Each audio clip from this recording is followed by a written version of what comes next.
Ok, la dirigida de hoy, la dirigida 5, tiene como tema la lectura de Rosa Luxemburg. La tenían colgada en Paideia.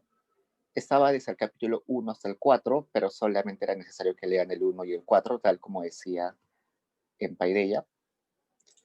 El capítulo 1 es un capítulo donde los temas ya los han visto un poco con la profesora. Y el capítulo 4 es una extensión un poquito más compleja. Entonces, como siempre, empecemos con la discusión inicial que hacemos cada clase. Y la primera pregunta es, ¿bajo qué contexto económico y social realizó su obra Rosa Luxemburgo? Yo puedo. Dime, Angelus. Ya. Los años que median previos a 1912 se dan una expansión económica donde principalmente resaltan los países de Gran Bretaña, Rusia y Alemania, porque se encuentra la Segunda Revolución Industrial, el gran capitalismo, y estos países afianzan grandes imperios coloniales. En consecuencia, había una burguesía que vivió una etapa de esplendor titulada Belle Époque. Frente a ella, las masas obreras cada vez más extensas y organizadas luchan por mejoras y cambios sociales. Ello se traduce a un plano ideológico por un enfrentamiento creciente entre los liberales y los socialistas.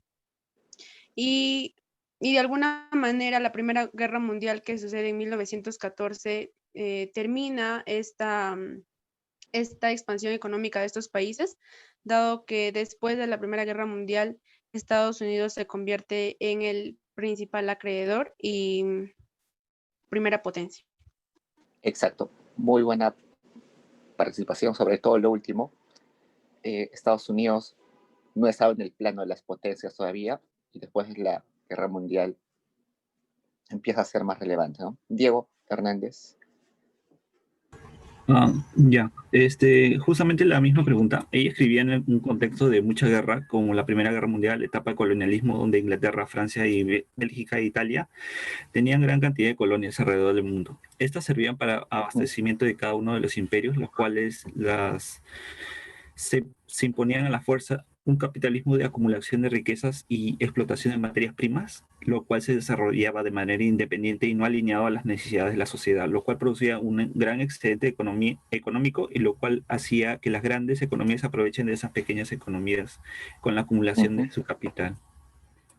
Perfecto. Entonces, Rosa Luxemburgo era marxista y los tiempos de Rosa Luxemburgo están muy lejanos al tiempo en que Marx escribió o son muy cercanos temporalmente.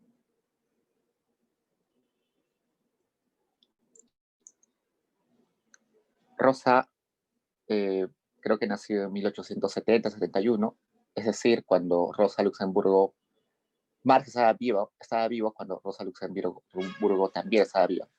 Entonces, no son muy lejanos, están muy cerca. Resulta que Marx fue un pensador, un filósofo, cuyas ideas se extendieron bastante rápido. Entonces, inclusive cuando Marx estaba vivo, ya había un montón de seguidores y había un montón de marxistas. Uno de ellos, o una de ellas, era Rosa Luxemburgo. También se puede resaltar lo que dijeron sus compañeros, que había un programa donde se buscaba las mejoras de los trabajadores. Rosa, como estaba en estos tiempos donde había explotación y todo eso, y siguiendo las ideas de Marx, buscaba la revolución, ¿no? Mientras otros buscaban reformas al capitalismo, ella buscaba revolución, es decir, cambiar el capitalismo de raíz. Otros buscaban cambiarlo poco a poco, con pequeñas reformas, con participación de sindicatos, pero ella no, ella era mucho más radical. ¿Alguien más que quiera responder a esa pregunta? Dime, veo a Kenji. Sí. Ya, bueno. En el contexto de la polémica que hubo sobre el revisionismo de Bernstein, se dieron una serie de transformaciones como desarrollo de monopolios, exportación de capitales y una serie de control en las colonias que dieron la transición hacia la fase imperialista del capitalismo. Y en ese contexto, entonces, las clases dominantes otorgaron algunas concesiones a la clase trabajadora, en particular a la Perfecto. clase obrera de los países imperialistas. Por ejemplo, en Alemania se dieron las anulación de las leyes antisocialistas de Bismarck en 1890, que permitió un crecimiento de los sindicatos y del SPD. Interesante. Sí, el capitalismo inicialmente era un capitalismo que solamente se dedicaba a producir y a vender y a exportar mercancías. Pero una vez que el mercado es demasiado pequeño para esas mercancías, el capitalismo empieza a exportar capitales. Entonces, exportar capitales, esa es la fase del capitalismo que se llama imperialismo, donde el mercado, donde están las empresas, no es suficiente y buscan expandirse a otros territorios. Perfecto. Había otra persona que estaba levantando la mano también.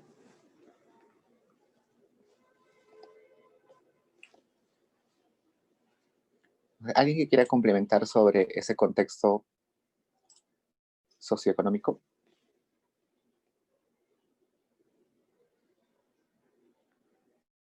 Creo que en clase también vieron. Yo también Dime, Jeremy.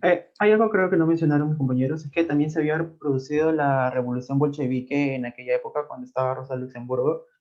Y Rosa estaba, o sea, en parte estaba a favor de la revolución que se había dado en Rusia, porque ella decía que por lo menos en Rusia se atrevieron a realizar dicha revolución, ya que en Alemania ella también intentó realizar un cierto tipo de revolución, sin embargo fracasó, pero eso era lo que Rosa aspiraba, es decir, ella en uno de sus libros, no me acuerdo exactamente el nombre, pero ella mantenía o decía que para alcanzar el comunismo se debe de ver como algo utópico, es decir, debe haber ciertas, no necesariamente tal vez ciertas revoluciones como la que estaba pasando en Rusia, sino que ciertos cambios. Y de esa manera, ver el llegar al comunismo como algo utópico, pero que se van realizando ciertas o pequeñas revoluciones. Bueno, ellos lo nombraban así, pequeñas revoluciones, y en base a esas pequeñas revoluciones, llegar al fin supremo que era el comunismo. De todo lo que me dicen, parece que Rosa Luxemburgo era una persona bastante activa políticamente, ¿no? Y eso también tiene que ver con lo que decía Marx. Marx decía que los pensadores no se deben limitar solamente a reflexionar, a escribir teorías, a filosofar, sino que deben poner las manos a la obra para transformar la realidad, ¿no? Entonces, la mayoría de marxistas siguen esa idea. Hay muy pocos marxistas que se quedan en la teoría, la mayoría de marxistas siguen esa idea de tratar de cambiar el mundo de manera práctica, en el mundo real. Entonces, eso también llevó a Rosa Luxemburgo a ser parte de algún partido político, creo que un partido proletario en su país, y también a estudiar bastante, ¿no? Marx también decía de que todos sus seguidores deberían al menos ser muy críticos y por tanto deberían estudiar bastante, deberían tener las herramientas para poder analizar la realidad. Y Rosa Luxemburgo estudió un montón, tiene varios libros, si bien es cierto no es conocida tanto como otros marxistas, tiene varios libros, ha escrito sobre economía, sobre historia, sobre filosofía, inclusive ha estudiado otras áreas del conocimiento eh, como matemáticas, inclusive creo que estudió. Entonces es una gran pensadora que además fue feminista y que tiene un montón de aristas, ¿no? Ha trabajado en varias áreas del conocimiento. Y bueno, ustedes seguro en clase vieron de que murió también siendo parte de esa revolución, ¿no? Murió por sus ideas, fue que murió, la ejecutaron y así. Entonces es un ejemplo bastante claro de cómo eran los marxistas en esa época. Bastante inteligentes, bastante estudiosos, pero a la vez también estaban como al frente de las luchas, de las luchas de los partidos políticos. Pasemos a la siguiente pregunta, que era, déjenme ver, desde su perspectiva, ¿cuál es la contribución de Luxemburgo para nuestra disciplina?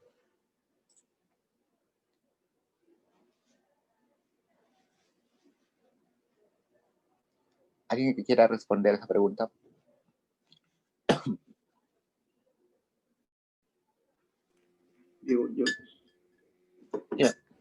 Yo podría hacer una analogía, ¿no? De que como nuestra disciplina se basa en modelos o en teorías, muchas veces no se plasman en la realidad, ¿no? Entonces ella trató de llevar su teoría, sus ideas, si bien de manera radicales, plasmarlas en la realidad, ¿no? Sí, muy buena contribución, sí. Ella buscó siempre transformar la realidad. Está bien, sí, muchos teóricos hoy en día, sobre todo, nos quedamos en hacer, o se quedan en hacer papers, en hacer investigaciones, pero muy pocos se dedican realmente a transformar, ¿no? Un ejemplo de teóricos que sí transforman la realidad, por ejemplo, son los premios Nobel de Economía del año pasado, Duflo y su pareja, que ellos sí, ¿no? Tenían ideas y formaron un centro de investigación que es GPAL, que hace investigación para combatir la pobreza y tiene bastante impacto en la realidad, ¿no? Mientras hay otros teóricos que se quedan simplemente, otros estudios que se quedan solamente en la teoría. Muy buena contribución. Entonces, ese es un aporte interesante, Rosa. ¿Alguien más?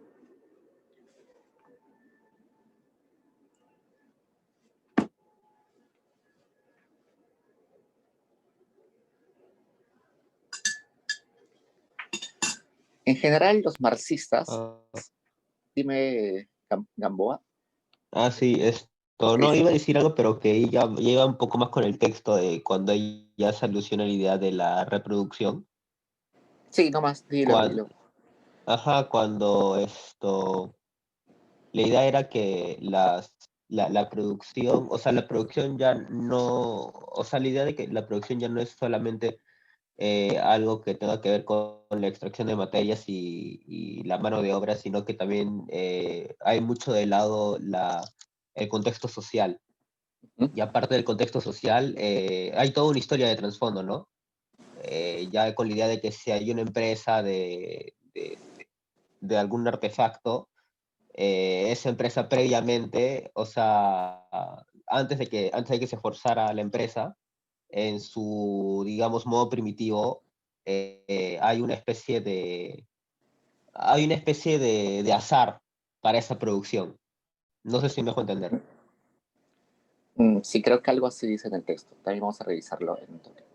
Sí, lo que hace Rosa es más o menos ampliar un poco la teoría de Marx, ¿no?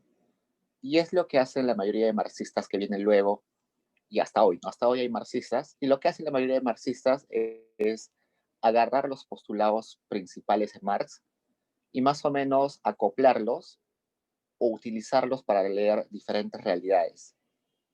Entonces, por ejemplo, Lenin agarró las ideas principales de Marx y las aplicó al momento histórico y temporal que vivía Rusia. Por ejemplo, Mao agarró ideas de Marx y las aplicó al contexto temporal de China. Entonces, en China, por ejemplo, había un montón de campesinos y no había masa obrera, había muy poca masa obrera. Pero la teoría de Marx decía de que la sociedad se separaba básicamente en obreros y capitalistas y que en el largo plazo no iba a haber clase media.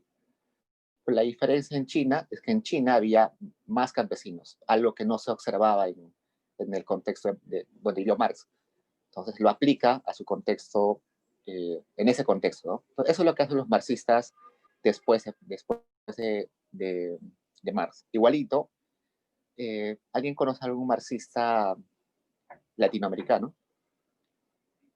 ¿Quién es el marxista latinoamericano más conocido? Bueno, ya murió, ¿no? ¿Aya de la Torre? No exactamente. Sí utilizó algunas ideas de Marx. Mariátegui. Exacto, Mariátegui. En la literatura, el único filósofo marxista latinoamericano es Mariátegui.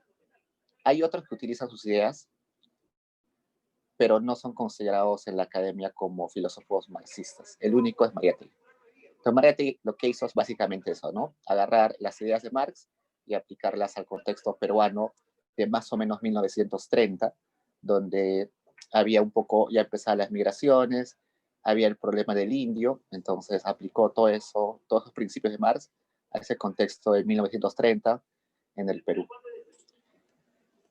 Entonces, la contribución de de Rosa Luxemburgo es básicamente ese, ¿no? Haber agarrado las ideas de Marx, haberlas ampliado un poco y haberlas aplicado a su contexto en donde ella se desarrollaba.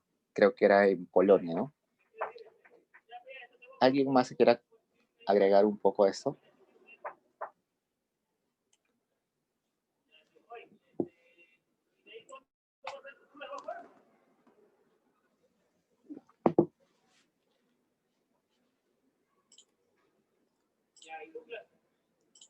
Entonces pasemos a la siguiente pregunta. ¿En la actualidad considera que hay alguna influencia de Luxemburgo en las políticas económicas y sociales?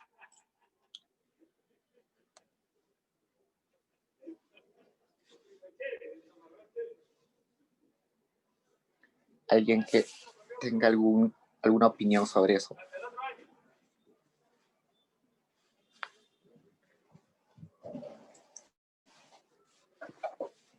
Es difícil, ¿no?, responder a esa pregunta, porque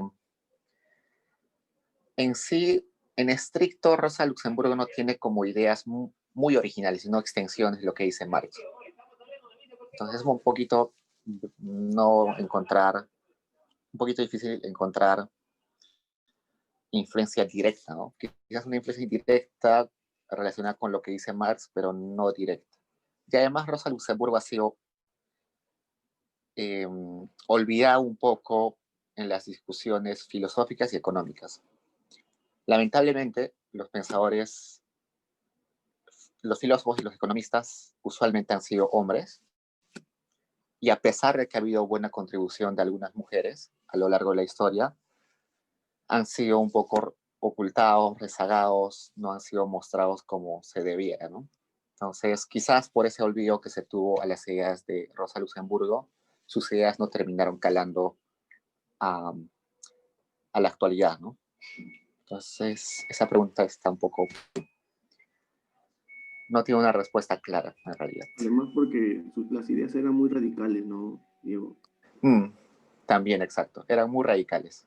Entonces, Marx, por ejemplo, tenía como una teoría de que podría ser interpretada de varias formas, ¿no? Podía ser interpretada de una forma radical o también podía ser interpretada de una forma más reformista.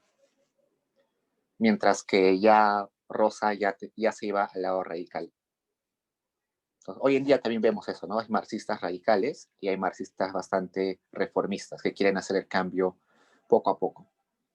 Y sí, eso influye bastante, tiene mucha razón. Como fue bastante radical, quizás sus ideas no fueron tomadas con frecuencia.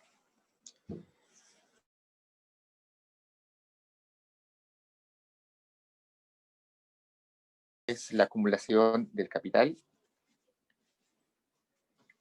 Solamente tenían que leer el capítulo 1 y 4. El capítulo 1 es básicamente, lo vieron en gran parte con la profesora. El capítulo 4 es una extensión un poquito más complicada. ¿Quién me comenta qué entendieron en el capítulo 1 que se titula Objeto de esta investigación? Yo. Dime, Angelus. Bueno, en la primera parte del capítulo 1, parto por el término del proceso del trabajo. ¿Por qué se da este proceso de trabajo? Es a lo que Rosa denomina producción, y cuál es el alcance o el sentido de este proceso de trabajo es a lo que llama reproducción.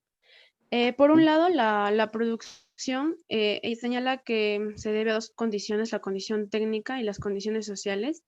Si bien en épocas pasadas solamente se se debía a condiciones sociales cuando un faraón, un emperador o alguien de gran poder destinaba factores de producción hacia un determinado objetivo, como por ejemplo emplear toda una mano de obra en la construcción de las pirámides. Actualmente en las sociedades capitalistas importa tanto las condiciones técnicas como las condiciones sociales, dado que las condiciones técnicas como materiales de producción y fuerza de trabajo no tendrían sentido sin el factor social, es decir, sin aquellas personas, los compradores que pueden cambiar el objeto que alguien está produciendo por dinero. Luego, la reproducción, al que eso se refiere, nos dice que si sigue esta reproducción una espiral que continúa un mismo ciclo económico, llegaremos a un desequilibrio económico. Es decir, por ejemplo, si la producción futura va a depender de la producción presente, es decir, de todo el exceso o carencia que existe ahora, vamos a llegar a una economía en la que se van a seguir continuando estos excesos o carencias. Pero Rosa nos dice que si deseamos una condición para que una economía capitalista pueda desarrollarse, es que este proceso de reproducción escoja todo un ciclo, no importa de altos o bajos, pero que tendrá un límite para alcanzar el equilibrio y también un límite para que pueda cumplir una media de producción. Esto alejándose de variables de crisis o de prosperidad. Así describe a un hombre capitalista como aquel que, yo entiendo como un ser egoísta que no le interesan las necesidades de la sociedad, sino más bien que va a seguir produciendo en busca de su plusvalía, de obtener un excedente al capital invertido y que esto va a ser independiente a la coyuntura o a las necesidades de una población. Por eso es que Rosa señala que el valor de toda mercancía debe ser igual al valor constante, por ejemplo, al alquiler del local en donde estás produciendo ese objeto, a las a los precios variables, a los salarios que vas a pagar y a la plusvalía, que es a la ganancia que tú quieres llegar. Pero señalan también que un hombre capitalista o el capitalismo no busca una plusvalía fija, sino una ilimitada, que pueda ser cada vez mayor. Y para esto debe cumplir una producción constante, renovada, y la reproducción como fenómeno regular. Gracias. Bastante completo tu resumen. Gracias.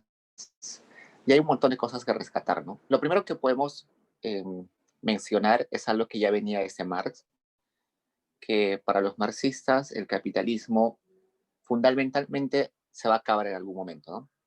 Sus mismas contradicciones van a hacer de que se generen crisis y en algún punto una de esas crisis va a llevar a un cambio total y a la destrucción del capitalismo y va a ser reemplazada por el comunismo.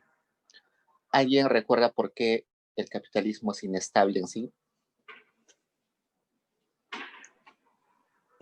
¿O alguna de las razones?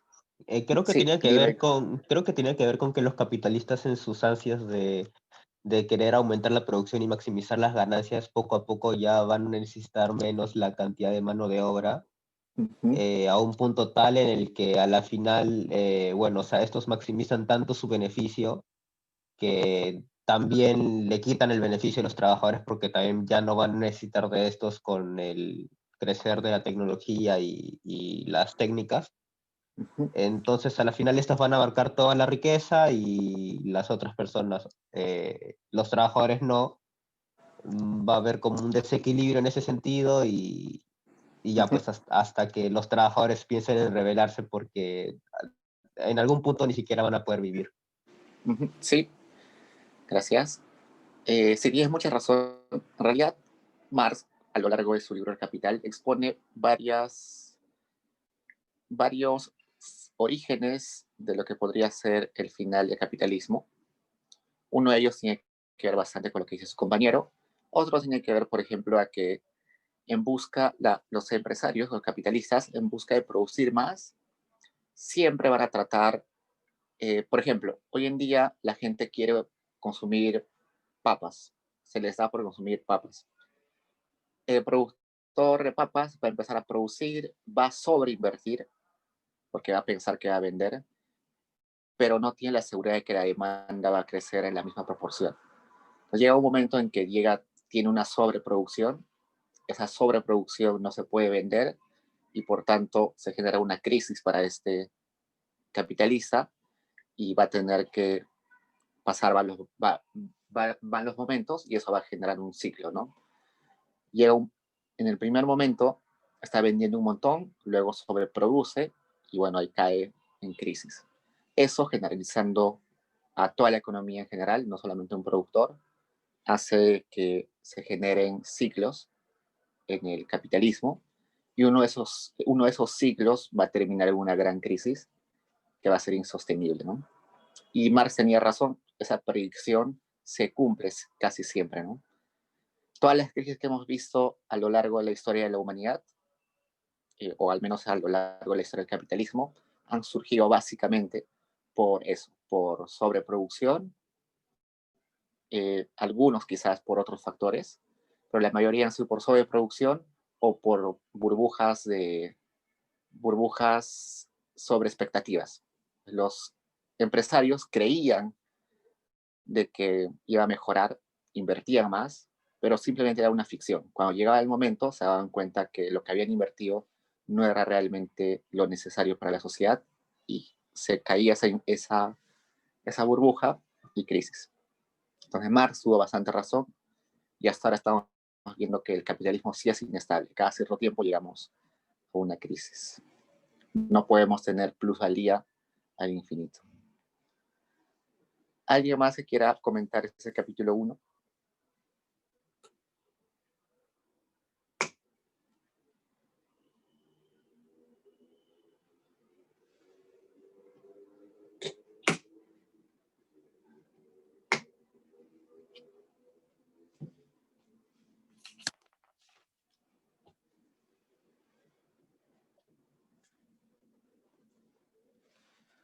Rescatando un poco lo que dijo Angelus, el proceso de producción no solamente es un proceso donde hay la relación entre el hombre y la naturaleza, es decir, la producción de un granjero entre la persona y la tierra y los demás factores, sino también depende de la relación entre hombres, ¿no? Entre la sociedad.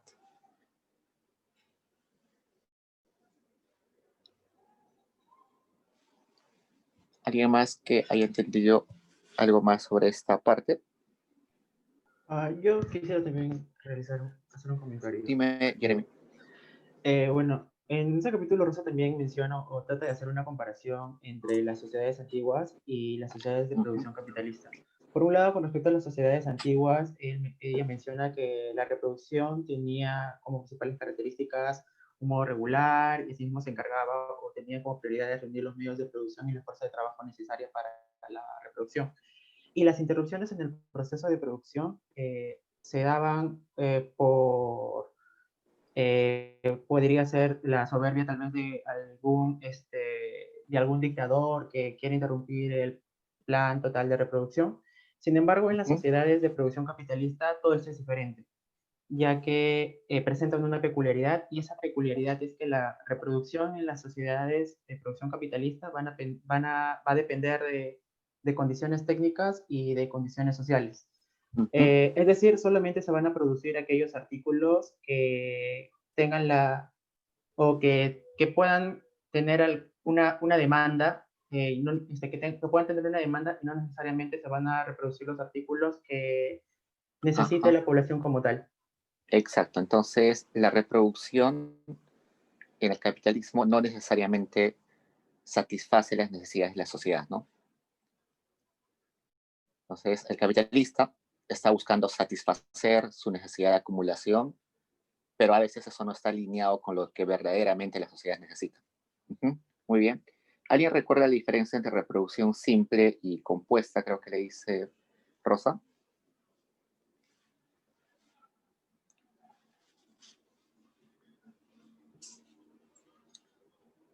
También creo que lo vieron en clase. ¿Cuál es la reproducción simple y la reproducción compuesta?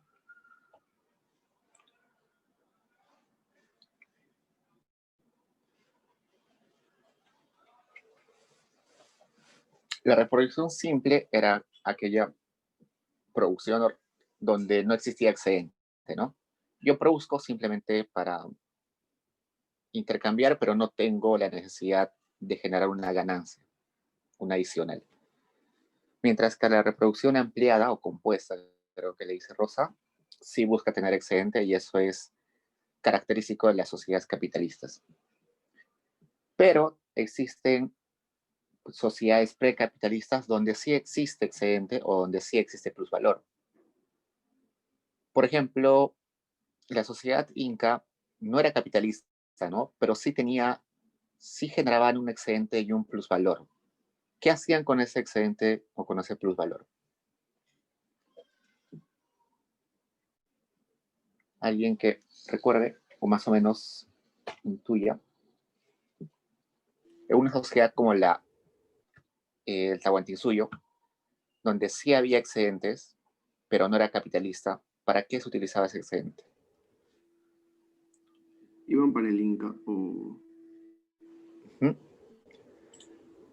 Sí, en parte sí. Y yo creo que otra parte, bueno, lo que me acuerdo del curso de historia, sí, una parte iba para el Inca, otra parte se repartía entre el Ayu, es decir, entre las familias que conformaban ello. Y claro, ¿no? Esa plusvalía también servía para satisfacer a aquellas personas que no tenían o no pertenecían a un Ayu o no tenían los medios necesarios que les permita tener ponte una casa o los medios necesarios para sobrevivir. Y eso se encargaba el Inca, de distribuir parte de esa plusvalía hacia aquellas personas. Exacto. Eso se les llamaba los huacchas. Los huacchas son los huérfanos, que, bueno, se traduce como huérfanos, pero en realidad quiere decir aquellas personas que no tienen familia, pero familia entendida como el sostén de tu vida. El que no tiene un sostén en su vida se le llama huacchas, que pueden ser huérfanos, viudas, inválidos, gente que no puede trabajar. Entonces, parte de ese excedente, de ese plusvalor, se va a mantener a aquellas personas que no pueden trabajar. Otra parte se va quizás a mejorar los servicios públicos, como caminos, sistemas de riego, quizás para mejorar un poco la tecnología de la sociedad, para mejorar la organización de la sociedad. Entonces, en economías precapitalistas sí existía un plusvalor, pero ese plusvalor estaba destinado a regresar a la sociedad. Mientras que en el capitalismo, el plusvalor no regresa a la sociedad, sino se queda para el capitalista y para seguir acumulando. Veamos qué dice nuestras diapositivas. El objetivo del libro, de este libro de Rosa, es plantear el problema de la reproducción del capital social, pero en conjunto. Entonces, no quiere solamente fijarse en la reproducción en la reproducción capitalista, no solamente como la relación entre personas y naturaleza, es decir, no solamente la acción de producción, sino cómo eso tiene que ver con las relaciones sociales. Define la reproducción como que es la reproducción nueva, además la reiteración y la renovación del proceso de producción. El concepto de reproducción encierra algo más que la mera reiteración, implica que hay un cierto nivel en el dominio de la naturaleza exterior por la sociedad o un cierto nivel en la productividad del trabajo. Entonces, para hacer posible que la producción se repita una y otra vez a lo largo del tiempo, se necesita en el fondo una estructura o una forma organizativa que tiene que ver con la tecnología y que también que tiene que ver con la organización, con las relaciones entre las personas en sociedad. El proceso de producción es una unidad formada por dos elementos, uno técnico, que tiene que ver entre la relación de la naturaleza con los hombres, y un aspecto social que tiene que ver la relación entre personas.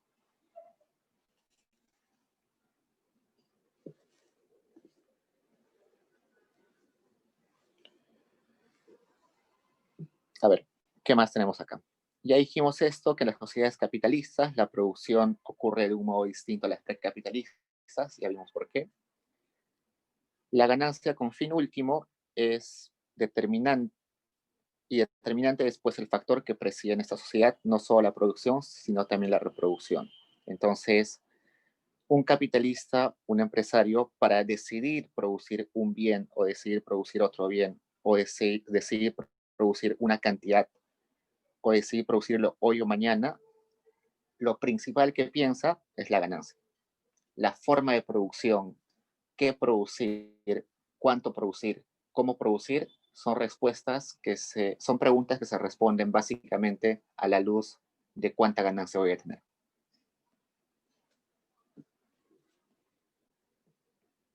¿Qué más? Evidentemente es un proceso continuo, repetitivo.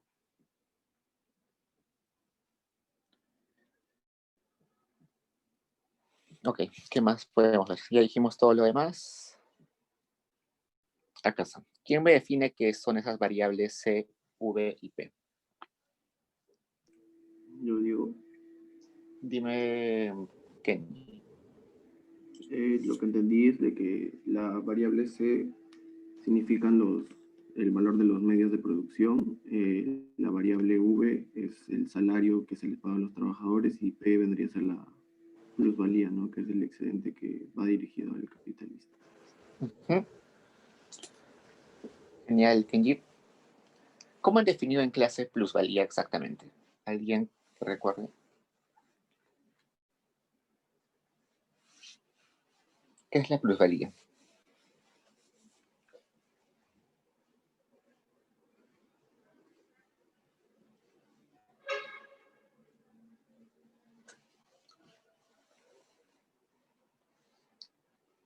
¿Nadie recuerda qué es plusvalía?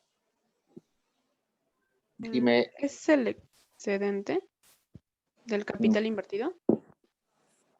Más o menos. Pero es un excedente que genera el capitalista o es un excedente que genera el trabajador.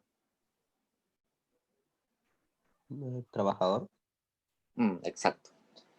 Entonces, es un excedente que genera el trabajador, pero del cual se apropia el capitalista, ¿no? Entonces, un trabajador tiene un salario de 100 soles al día, pero a mitad del día ya generó 100 soles. Entonces, simplemente con medio día de trabajo ya se le podría pagar los 100 soles que cuesta su jornada.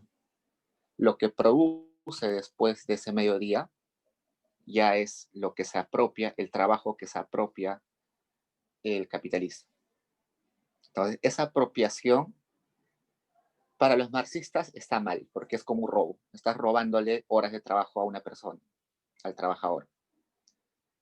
De seguro, hoy en día, los economistas más quizás liberales dirían que no, porque el capitalista pone en riesgo su dinero, tiene que organizar la producción. Y sí, puede ser que el capitalista necesite una retribución por todo eso.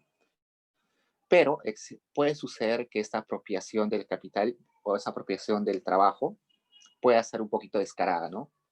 Que sea extremadamente grande. Entonces, el trabajador en realidad produce 1.000 soles al día, pero solamente se le paga por esa jornada 50 soles. Pues eso es lo que para los marxistas está mal, que sea una apropiación descarada. Entonces veamos, el productor que no solo produce mercancías, sino capital, debe engendrar ante todo plusvalía. En esa oración, ¿a qué se refiere que el productor no solamente produce mercancías, sino capital?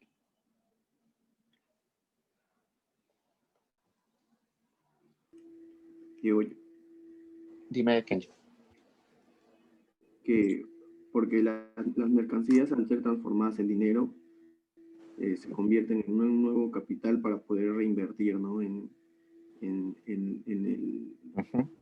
lo que es acá la C y el V, que son los medios de producción para el nuevo material y los medios de subsistencia que se mencionan en una parte también para el trabajador, y así crear un nuevo producto que nuevamente genere otra plusvalía y así se repita, ¿no? Este proceso.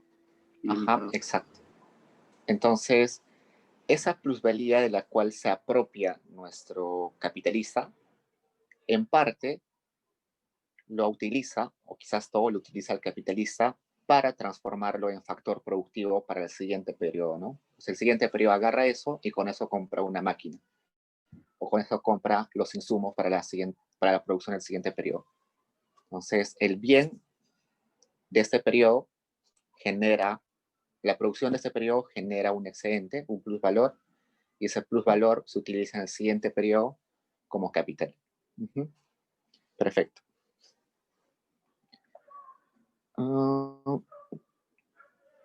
Entonces, la mercancía, bueno, veamos la siguiente oración. La elaboración de una mercancía no constituye un fin para el productor capitalista y sí un medio para apropiarse de la plusvalía. Entonces, al capitalista no le importa si está produciendo zapatos o medias, o está produciendo drogas, o está produciendo éxtasis, o lo que sea. Lo que le está interesando es que eso es el medio para luego generar excedente y apropiarse de ese excedente, ¿no?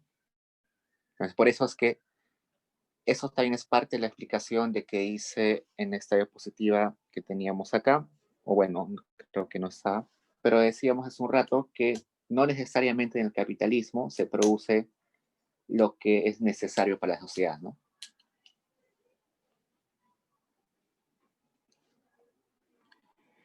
Mientras la plusvalía esté oculta en las mercancías, es inútil en manos del capitalista.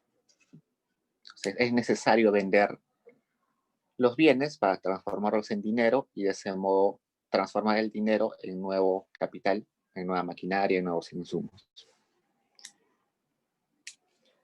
Esta fórmula de C más V más P es una fórmula que parece sencilla, simple, pero que tiene un montón de repercusiones. Inclusive esta fórmula la van a utilizar en su curso de teoría del crecimiento. El elemento más, bueno, la fórmula o la teoría más básica del crecimiento económico es esa fórmula. Y que bueno, que lo que más o menos predice ese modelo es de que el capital se va a reproducir a sí mismo una y otra vez, generando un crecimiento que es infinito y que eso predice además que un país que empieza siendo rico nunca va a ser alcanzado por un país que empieza siendo pobre. Eso en economía se le dice la divergencia. Nosotros hablamos de convergencia cuando decimos que los países en algún momento del tiempo van a tener el mismo nivel de riqueza. Pues, por ejemplo, hay teóricos economistas que dicen que Estados Unidos y países como Perú, en el largo plazo vamos a terminar con el mismo nivel de bienestar. ¿Por qué? Porque el Perú crece a 5 o 6% y Estados Unidos crece al 1%, al 1.5%. Esos son datos, ¿no? Y según esos datos, en algún momento, como ellos crecen menos y nosotros crecemos más, en algún momento vamos a llegar a converger en niveles de bienestar. Esto es totalmente contrario a lo que predice Marx, donde dice que no va a existir convergencia, sino todo lo contrario. Un país que inicia siendo pobre va a ser pobre el resto de su vida y nunca va a alcanzar a los países ricos.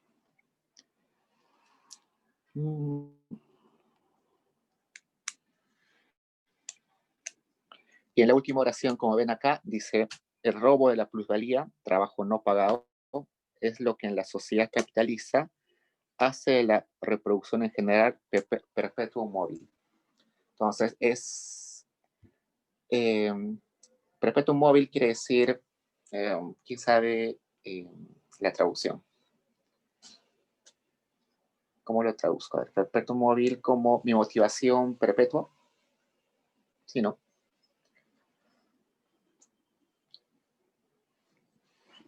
Entonces, lo que va a buscar el capitalista es apropiarse del plusvalor al infinito.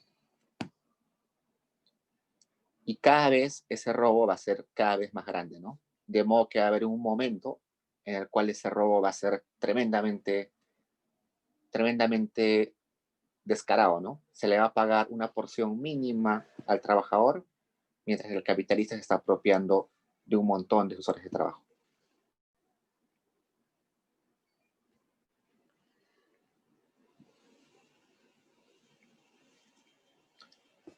¿Alguien quiera comentar algún aspecto de esta diapositiva? Y en esta diapositiva está básicamente mucho lo que ya dijimos, pero quizás ustedes quieren comentar alguno de estos puntos.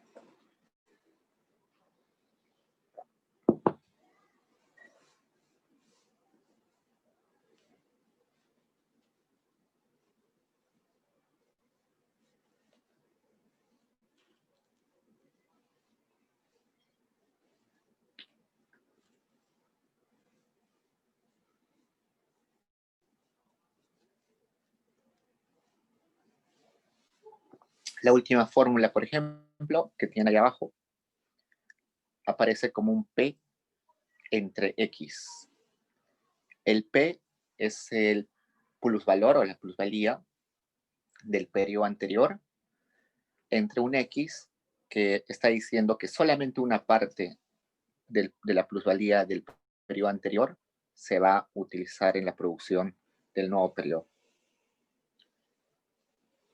Entonces, evidentemente, si aplicamos esta fórmula recursivamente, es decir, para el periodo 1, 2, 3 y al infinito, o los periodos que quieran, va a tener un crecimiento exponencial, ¿no? Un crecimiento bastante rápido.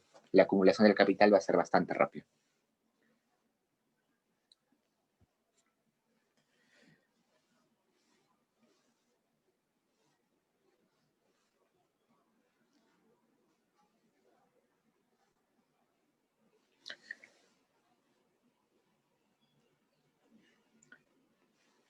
Parte de lo que dijimos se resume en estas 5 condiciones, estas 4 condiciones.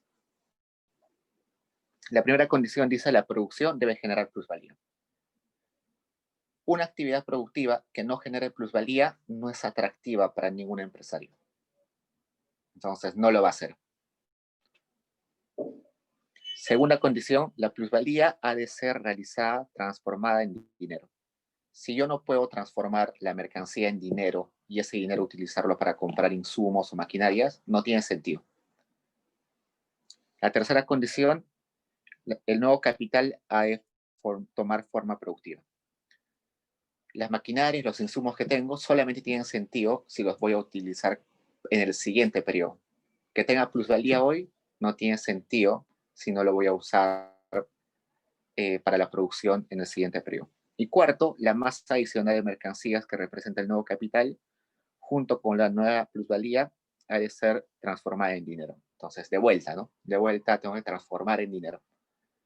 Con esas condiciones, la producción y la apropiación de plusvalía y su transformación en nuevo capital se va a repetir una y otra vez, de modo de que siempre va a favorecer al capitalista.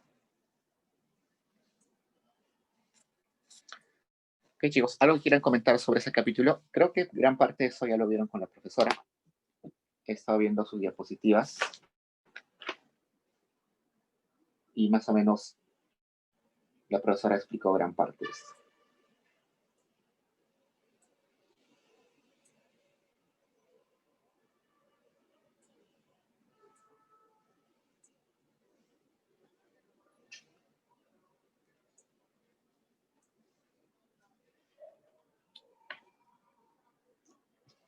Pasemos entonces al capítulo 4.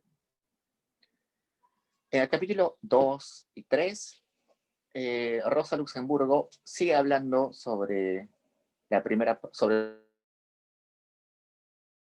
un poco, pero las nuevas ideas recién empiezan en el capítulo 4, que titula El esquema marxista de la reproducción simple. ¿Alguien quiera comentarme qué entendió en esta parte del texto?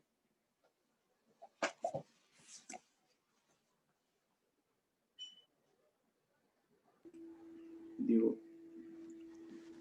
Dime, Kenji. Bueno, en esta parte se habla sobre todo de la reproducción. Y en la última parte a mí lo que me queda como conclusión en relación a lo que al capital fijo es que Rosa refuta a Marx señalando que la reproducción simple es posible ante la acumulación por la acumulación del capital fijo. Señala que es necesaria una reproducción ampliada porque el capital fijo muchas veces no va a poder producir si alguna pieza o algo está mal, no está funcionando correctamente. Entonces, tiene que ser renovado o la plusvalía del periodo anterior tiene que ser reinvertida en esto y no, como mencionábamos, de que algunos capitalistas realizaban una acumulación, ¿no?, de los periodos de la plusvalía para que en un periodo muy posterior, creo que mencionan 10 años, recién reinvertir la plusvalía en este capital fijo, ¿no? Sí, muy buen aporte. ¿Alguien más que me diga que entendió en esa parte, por favor?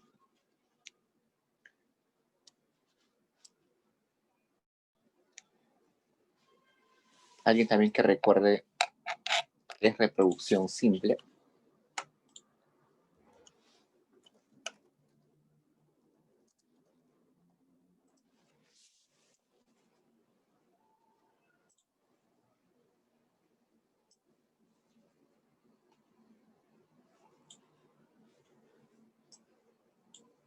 Por ejemplo, a ver, veamos los conceptos de Rosa Luxemburgo acá. La reproducción simple es el proceso de renovación constante de toda la producción social en escala invariable. Mientras que cuando la reproducción es ampliada, parte de la plusvalía se capitaliza, es decir, se une a un capital activo y se emplea para aumentar el volumen de la producción. La reproducción simple me está diciendo que si yo produzco ahora cierta cantidad de bienes, la voy a seguir reproduciendo la misma cantidad periodo a periodo. No voy a expandir mi producción.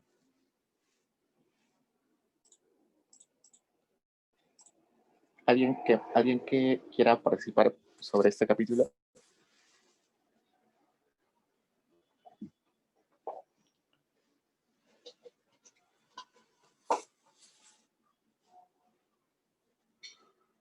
Este es un capítulo más corto que el 1, pero es más complejo, eso sí.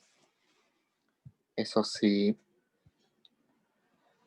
sí lo he visto. Bastante más corto, pero un poquito más complejo.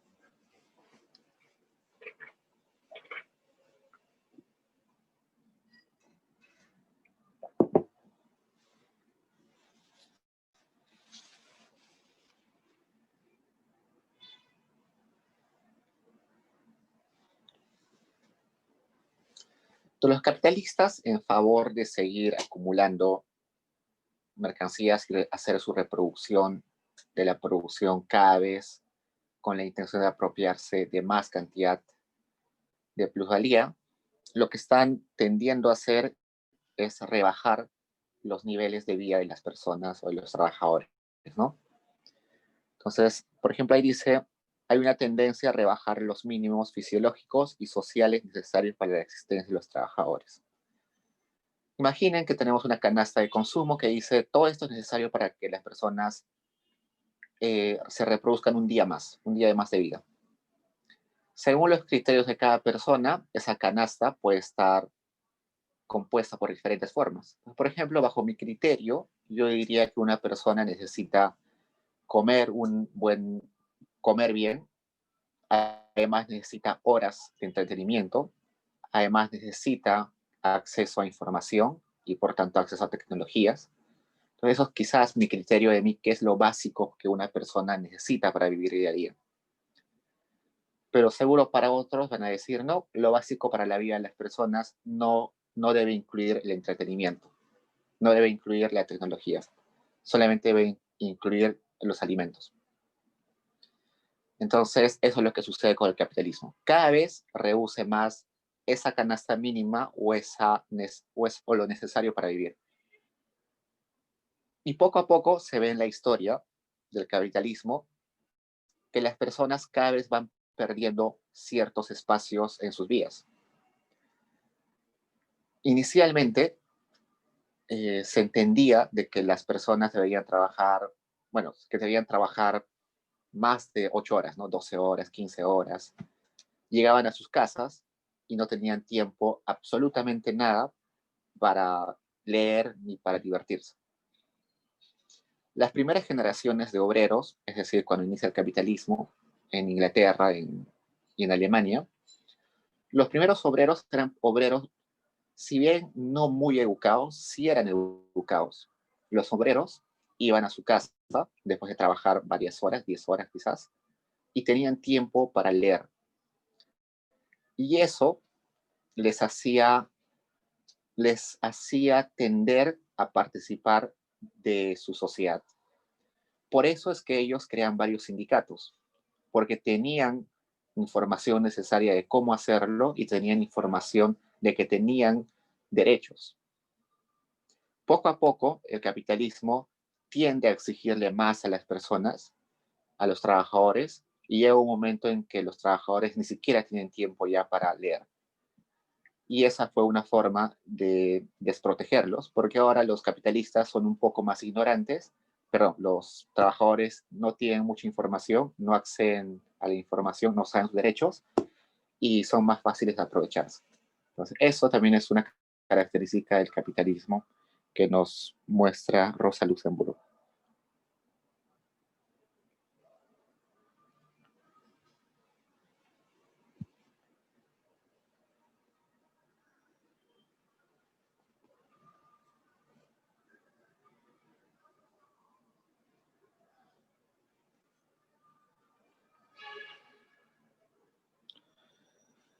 ¿Qué más? A ver, leamos estos points.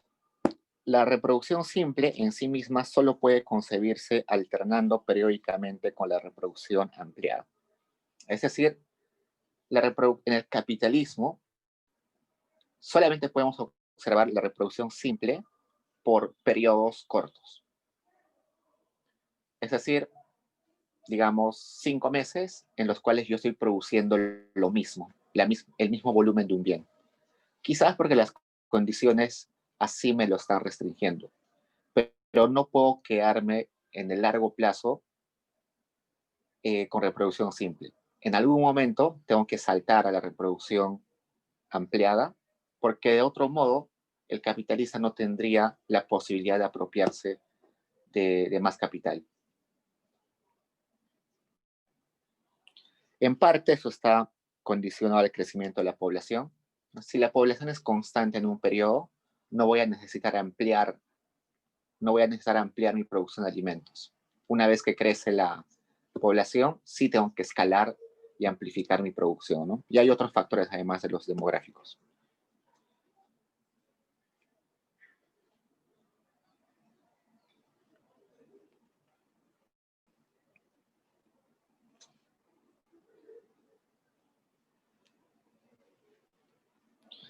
Si la sociedad aplica anualmente la misma cantidad de trabajo a la elaboración del capital fijo, ha de realizar anualmente en las demás esferas una ampliación de la producción.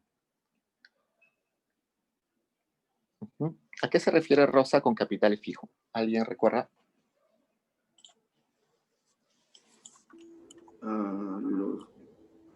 Dime. Por ejemplo, edificios, instrumentos, o que en la producción se tome solo parte de todo su valor, ¿no? Y no todo el valor, como menciona ahí, que es el capital circulante, que sí implican todo, la utilización de todo su valor para la producción. El capital fijo el capital fijo es aquel que transfiere parte de su valor a la producción, ¿no?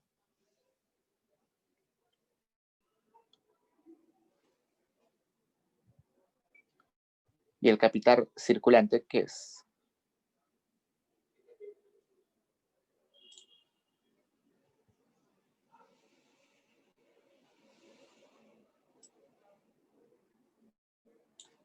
¿Alguien que recuerde la clase de Marx?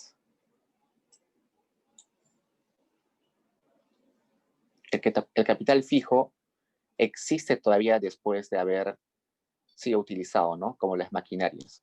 He usado la maquinaria para producir panes, pero la máquina sigue existiendo.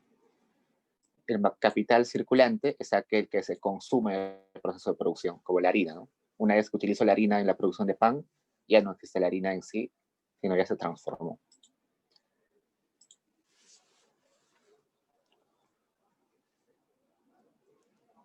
A ver, pero si solo se realiza la reproducción simple, solo debemos emplear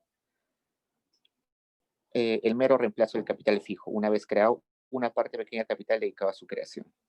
Entonces, para la reproducción simple, no es necesario fijarnos mucho en el capital fijo, sino en el capital circulante. Esto de apropiarse de la plusvalía es necesario básicamente para la creación o la inversión en capital fijo, ¿no?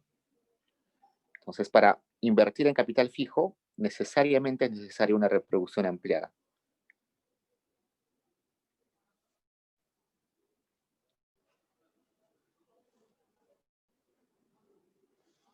Todo esto ya lo dijimos antes. La sociedad necesita además el trabajo requerido para su sostenimiento inmediato cada vez que más jornadas de trabajo o más obreros destinados a la elaboración de medio de producción en escala cada vez mayor.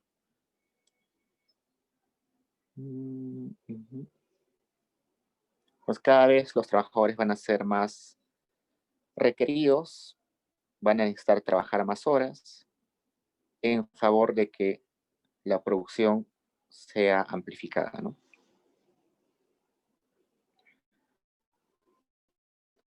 Este capítulo, si bien es cierto, es extenso, perdón, es más corto, es un poquito más complicado, pero como ya hemos visto, básicamente todo esto a lo que habla Rosa Luxemburgo es muy parecido a lo que nos dice ya Marx.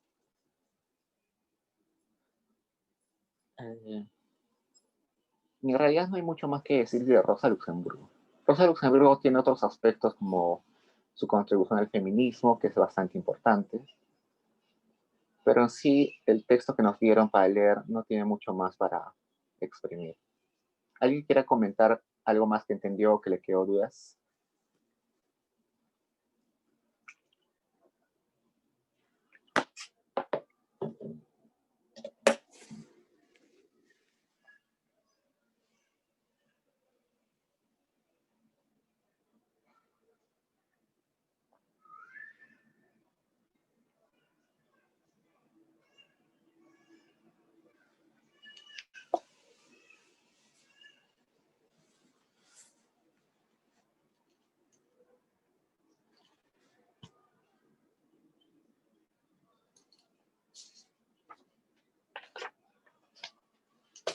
Ok, chicos, si no hay preguntas, esta es la última semana antes de parciales, así que dedíquense a estudiar para sus parciales.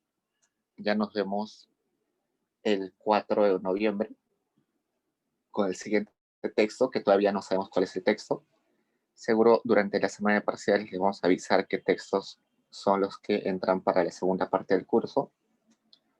La P6 vale 2 puntos, la P7 vale 2 puntos, y luego viene la calificada 3, que vale 16 puntos, en total sumaría 22 puntos. Cualquier pregunta, estoy en el correo, me escriben y trato de responder lo más pronto posible. Bueno, chicos, eso es todo por hoy. Rosa es bastante corto en realidad. Cuídense, chicos, nos vemos. No. Yo digo, gracias.